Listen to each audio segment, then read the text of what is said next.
Bonjour Didier. Tu ressors, je suppose, groggy, KO de ce match, de ce non-match peut-être. J'ai envie de dire que c'était prévisible. Euh, on l'a vu même à travers la conférence de presse où déjà c'était un discours différent, où on attendait autre chose et peut-être que les joueurs sont tombés dedans.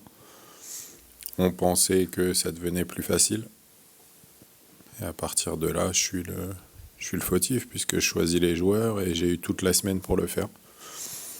Donc c'est beaucoup de déception, même si la deuxième période était mieux, même si ça reste trop peu et c'est pas digne de l'état d'esprit qu'on doit montrer. Parce qu'il y a eu trop d'enflammade après Nantes, c'est ça? Bah, même votre discours, il a été différent à la conférence de presse et je voulais souligner où, bah, on nous voyait favoris. En fait, c'est toute une émulation qu'il n'y avait pas eu jusqu'ici. Mais c'est à juste titre, en fait. Mais c'est juste que c'était nouveau pour nous et que les joueurs n'ont pas su le gérer et, et que du coup, moi, je ne l'ai pas bien encadré. Comment tu expliques cette impuissance quasiment tout au long du match? Il n'y a pas un moment où on s'est dit Angers va finir par craquer? Non, il n'y a quasiment pas d'occasion. Il y a des situations, des demi-situations. Mais il n'y a pas de réelles occasions finalement dans ce match. Comme je dis, sincèrement, je pense réellement que c'est un état d'esprit qui a été beaucoup moins bon. On n'a pas fait le petit plus. On n'a pas du tout appliqué ce que l'on devait et voulait faire. On a été d'une pauvreté technique incroyable. Et, et en fait, pour moi, il n'y a pas de hasard. On finit par concéder un but sur coup de pied arrêté. C'est le premier de la saison. Ça arrive aujourd'hui. C'est pas pour rien.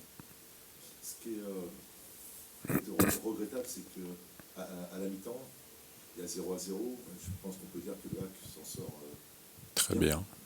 Et finalement, avant le but, Angers ne se montre plus dangereux. De ne pas avoir réussi, ne serait-ce que peut-être à tirer un nul. Ouais, bien sûr. On fait sans dire une très bonne entame de deuxième, mais une bonne entame de deuxième où on est beaucoup mieux, où on récupère le ballon et qu'on pose le jeu et qu'on est assez dominant, sans se créer de réelles occasions, mais des demi-occasions, des situations améliorées. Et on concède. Mais je crois pas au hasard, très sincèrement, et fallait qu'on fasse beaucoup mieux sur toute cette première période pour vraiment créer une dynamique, parce que même si à ce moment-là du match on est mieux, on ne mérite pas mieux que ce qui s'est passé.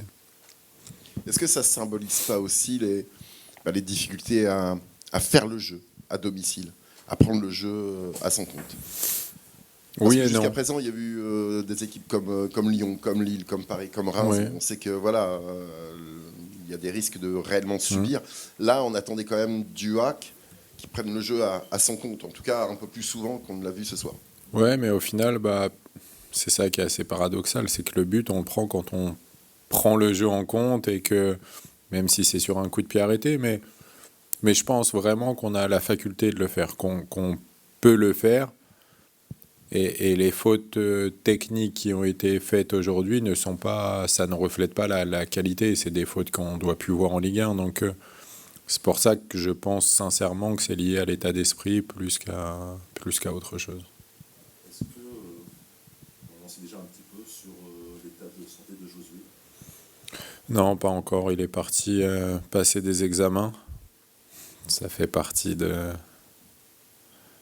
la mauvaise opération de ce jour. C'était vraiment un jour sans jusqu'à même la santé de nos joueurs. Donc c'est vraiment dommage. C'est le tendon d'Achille? Non, c'est la cheville. J'ose espérer, mais oui, d'après ce qu'il nous dit, oui, c'est la cheville. Parce que finalement, Josué, ça a été le seul à apporter parfois un peu de punch, un peu de vitesse surtout. Ouais, on sait que Je pense qu'il y a très peu de joueurs qui ont ce que Josué a dans les jambes, donc on sait déjà que ce sera une absence préjudiciable et c'est un joueur qui nous fait beaucoup de bien, qui est rapide et surtout qui fait beaucoup de sprints. Il peut les répéter et sur la durée, donc c'est sûr que c'est vraiment dommage. On espérait avoir trouvé un semblant de continuité et malheureusement avec son absence, ce sera pas le cas. Donc Il y a déjà on va la crainte travailler. d'une absence longue durée? J'espère pas. Dans son discours, ça avait l'air d'aller, mais quoi qu'il arrive, il nous reste seulement 3 matchs jusqu'à la trêve de championnat et 1 de coupe. Quand on sort comme ça, c'est jamais... Donc, faudra déjà trouver des solutions, mais on est là pour ça.